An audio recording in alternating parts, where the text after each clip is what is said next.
Hello again, I'm David Tutor, and this is the 11th in a series of short videos on conflict, security, stability and development. In this video, we're going to talk about thinking about security problems, which is, in other words, to say, confronted with the mass of problems and potential problems in the world, how do we avoid being overwhelmed by them and actually think about them in some sensible and useful fashion. Now, I bring your attention back to the fact that there is no universally accepted definition of security. Indeed, I would go further and say that there is no widely accepted definition of security. And more than that, within the field of security, as I've shown perhaps at excessive length in these videos, there is also no agreement, even basic agreement, on what the vast majority of the terms actually mean, which is not very promising. Now, there are certain ways of looking at the problem that could theoretically provide a solution. Human security, for example, which conceives of security very widely, reduces human life effectively to human security. All problems are therefore security problems. But the problem is that if all problems are security problems, then no problems are security problems. No problems stand out to be analysed as security problems. So that doesn't get us very far. I could also, I suppose, insist on working from this definition that I'm going to put up on the screen again now, which you may remember, which I think is not so much a definition of security as a characterization of what people actually feel it to be. So those are two options, but obviously neither of them are very satisfactory. So does that mean that we give up? Do I conclude this video by saying it's all too difficult and we're not going to look at this question on this occasion? No, because as I've argued before, definitions in themselves actually are not particularly important. The fact that you can fight, kick and bite your way towards a consensus definition of something doesn't mean that that definition is useful. It just means that it's a consensus or near consensus definition. What is important is who and how the decision, who is associated with and how the decision is taken about what a security problem actually is. There is no algorithm that can produce a definition of a security problem. And moreover, there is no algorithm that can say that this security problem is more important than that security problem. What we have to do with, ultimately, is the power to make and influence decisions about what security policy and security problems actually are. Now, at this point, I want to sound a warning note, because as soon as you use the word power, people who have once attended a lecture given by somebody who read once an English translation of an essay by Michel Foucault become very excited. I don't have the time, interesting as it might be, to go into Foucault's conception of power, which has been widely misunderstood and extremely influential. Just to say that what Foucault was talking about was the French word pouvoir, which can mean power in the English sense, but as used by him had the much more common everyday sense of being able to get things done. Pouvoir in Foucault and in French thinking, which is derived from Foucault, is about the ability to make things happen, about the capacity to do things, the capability to change or to prevent things from changing. It's much more general than power. So I think here what we're saying is that since there are no algorithms for determining what a security problem is, and since there are no universally agreed criteria for saying what a security problem is, then all that is left is a kind of struggle at different levels, where the weapons are political status, money, organizational capacity, and so forth, to define things as being security problems or not. Now, against that basis, what I'm going to describe is how security problems are actually defined as such, and how they are given, in some cases, more priority than others. There are two basic ways in which this is done. The first and the most obvious is that governments draw up lists of what they consider to be security problems. Somebody, of course, always draws these lists up, and lists which are drawn up or influenced by elites in any political system will tend to reflect the concerns of those elites. This is entirely natural, excuse me, and happens in every political system. It might work as follows.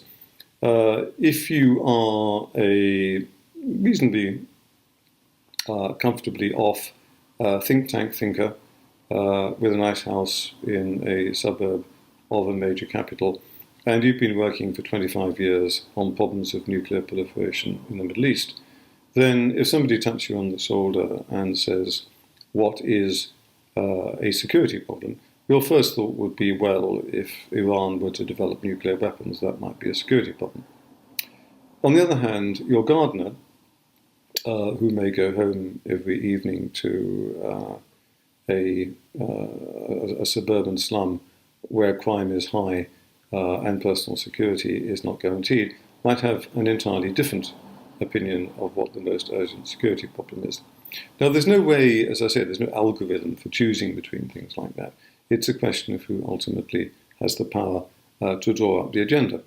And elite views, therefore, tend to encompass things which are often relatively ethereal and relatively artificial. Elite security problems include things like proliferation, terrorism, the new fascination with cyber warfare, and so forth. These are subjects which come and go on the agenda depending on elite preoccupations at the time. The other thing that influences if you like, the list of approved security problems is fashion. In the complicated and messy world that we have these days, where governments, NGOs, the media, advocacy groups, and others all overlap with each other, certain subjects will arise from time to time, and these subjects will be taken up and given enormous publicity because of the power of those behind them to do so.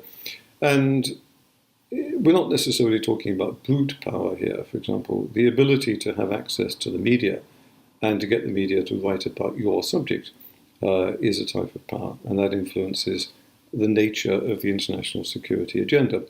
If we think back 25 years, we've got landmines, small arms and light weapons, child soldiers, sexual violence, and various other things. Human trafficking is one of the most recent.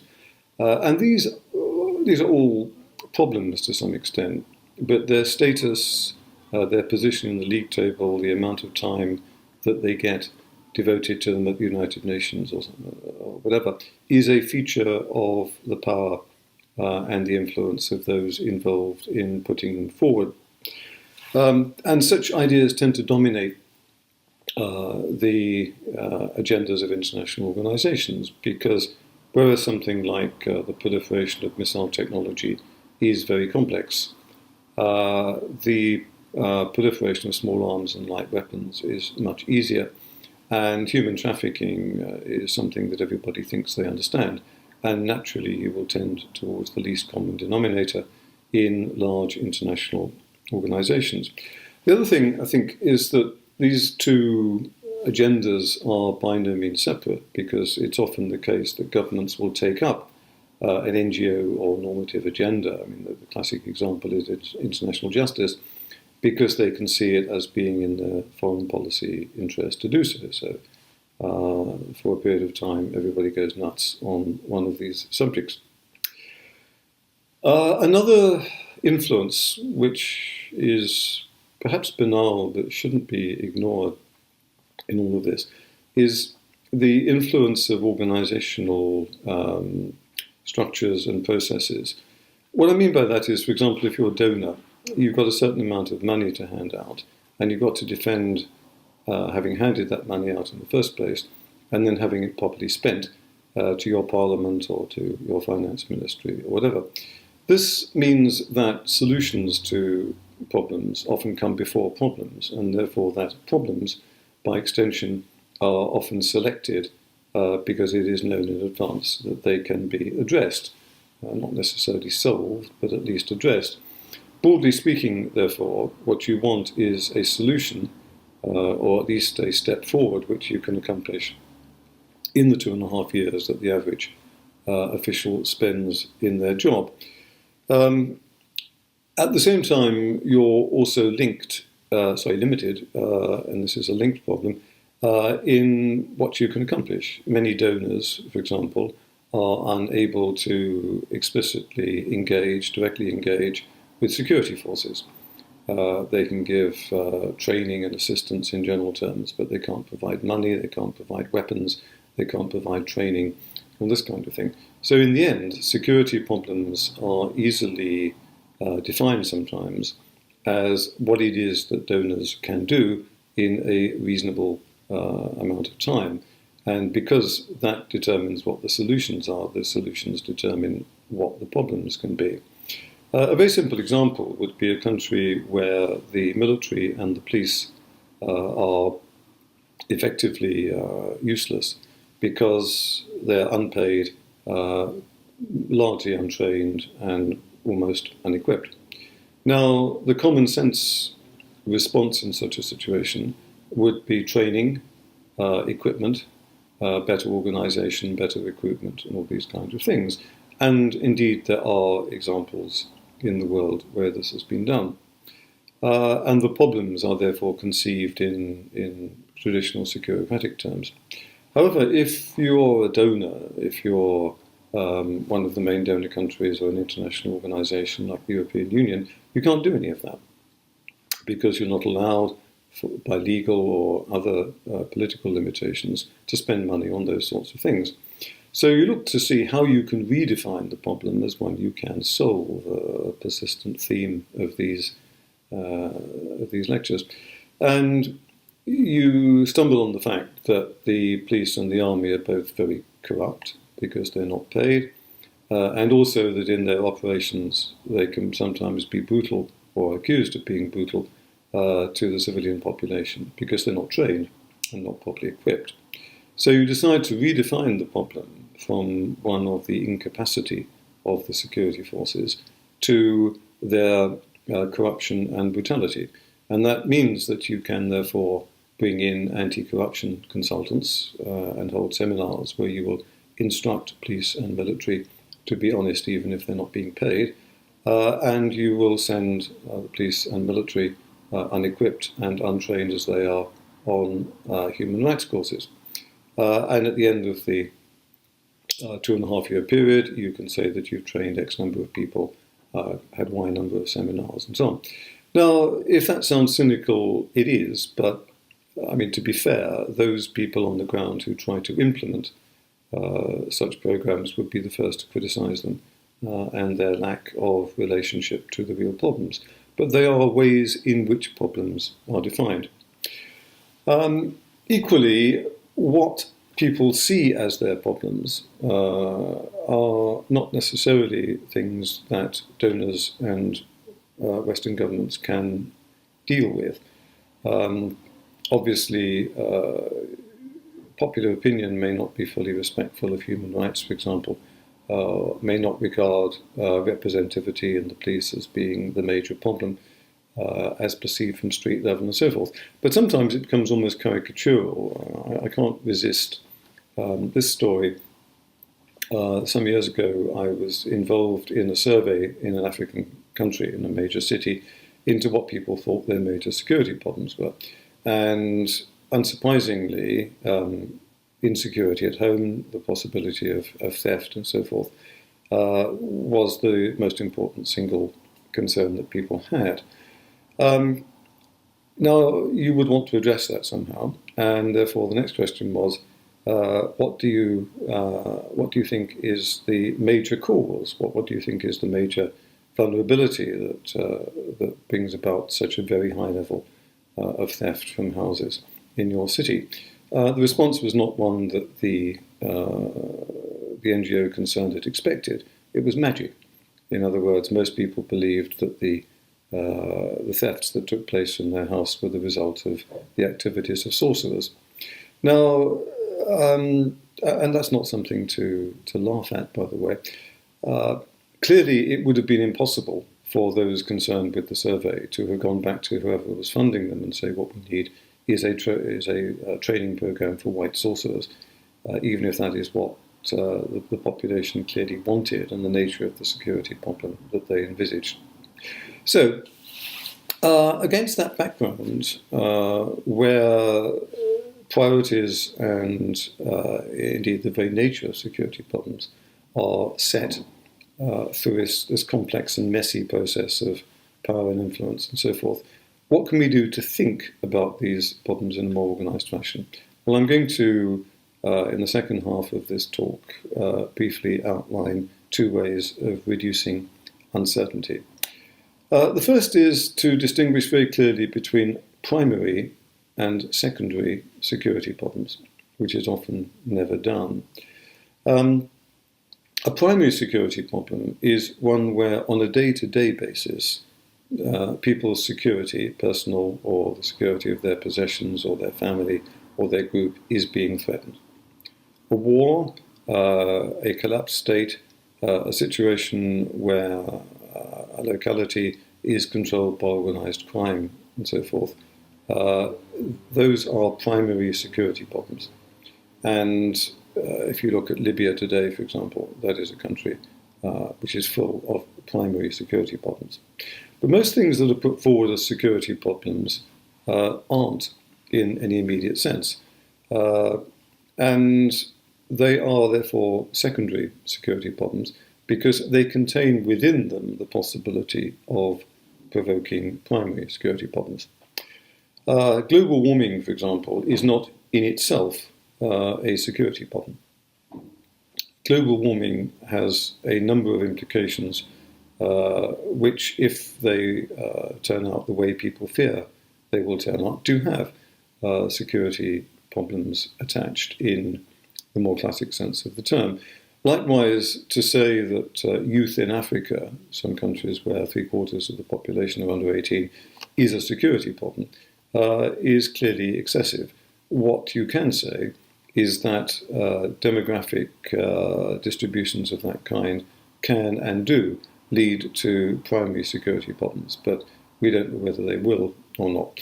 Now, this is why discussions about security problems are often rather fruitless, because people are operating at two different levels at the same time. And this applies as much to the solution of the problems as to their very nature.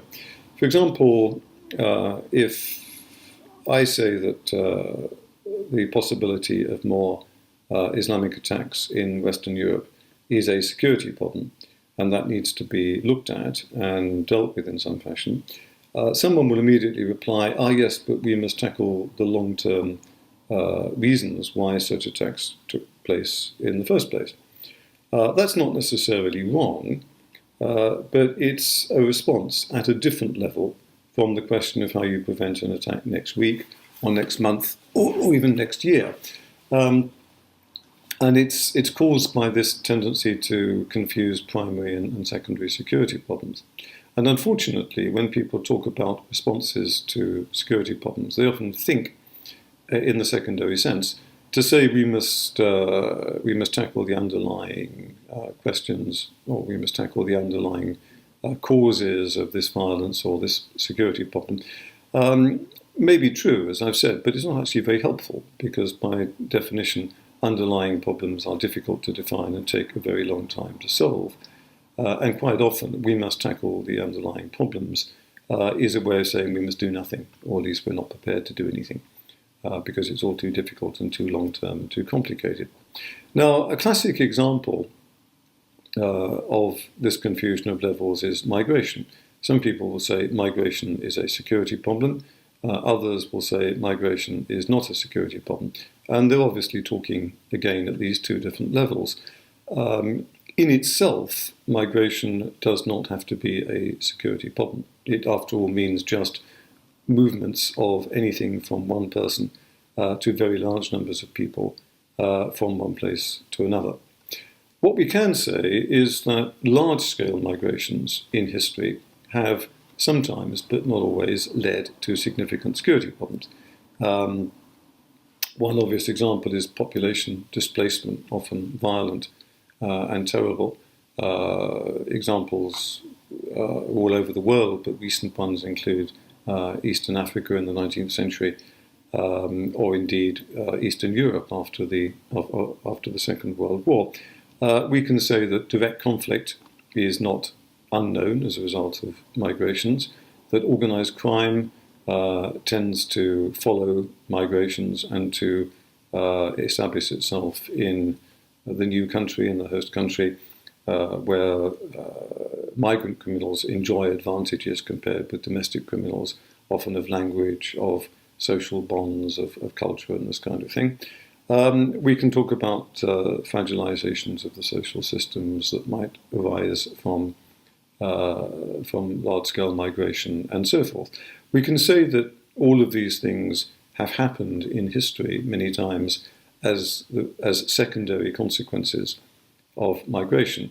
But that is not the same thing as saying that migration in itself is a security problem. It's the second and third order questions that we need to look at. So one of the things that is most useful when we're talking about security problems and trying to work out what is and what isn't a security problem is this distinction between primary and secondary problems, this distinction between immediate problems of different types, social, economic, and so forth, and second and third order problems, which might well be security in nature. The last point I want to make is that, in addition, the way that security problems play out and the way that they are dealt with, if they are dealt with, depends on the essential distinction of whether a state has the ability to define and act on its security problems or whether it doesn't. Now, very few states exist at either end of the spectrum. Most have some capacity to identify and some capacity to act, but obviously there's a very large spectrum. There are countries like Afghanistan or Somalia which really cannot define their own security problems. In Somalia, it's not clear who would do so any more than perhaps in Libya, and then simply don't have the capacity or the resources to tackle those problems, even if they could be satisfactorily defined. In all of those three countries, foreign powers essentially both dictate the nature of the problem and the response to it. In other cases, it's more a question of lack of capability to respond. Iran, for example, faces self-evidently a very serious threat from the United States. But whilst it's not hard to identify that threat, it's not immediately obvious what the Iranians can do about it, other than make themselves a harder target, which is what they appear to be doing. So it depends very much on the balance of forces around the country, including the balance of forces within the government itself, and in the capability of that country, even if it can define its security problems, to do anything about them. There are many countries in the world, I've been to a number of them, which have a very sophisticated understanding of their security problems, but simply lack the capability to do anything about it. So that distinction between who gets to define your security problem and whether, even if you can define it, you can do something about it is very important. And it leads to perhaps the final point, which is that we shouldn't forget, of course, that security problems are often imported. If you look at Iraq or Afghanistan or Syria today, it's fairly evident that the security problems that those countries are facing, whilst they have domestic characteristics and to some extent domestic origins, are fundamentally those problems which are brought from outside. And when a problem is brought from outside into a country, it's difficult, if not impossible, for that country either to define what its security problems are or to take steps to deal with them. So I hope that's cleared up a little bit of misunderstanding and given you a few ideas to work with, and perhaps simplify what is, as I said at the beginning, a very messy and chaotic situation. That's all, and next time we will talk about what, at least in my opinion, the main security problems of the current world are. Thank you.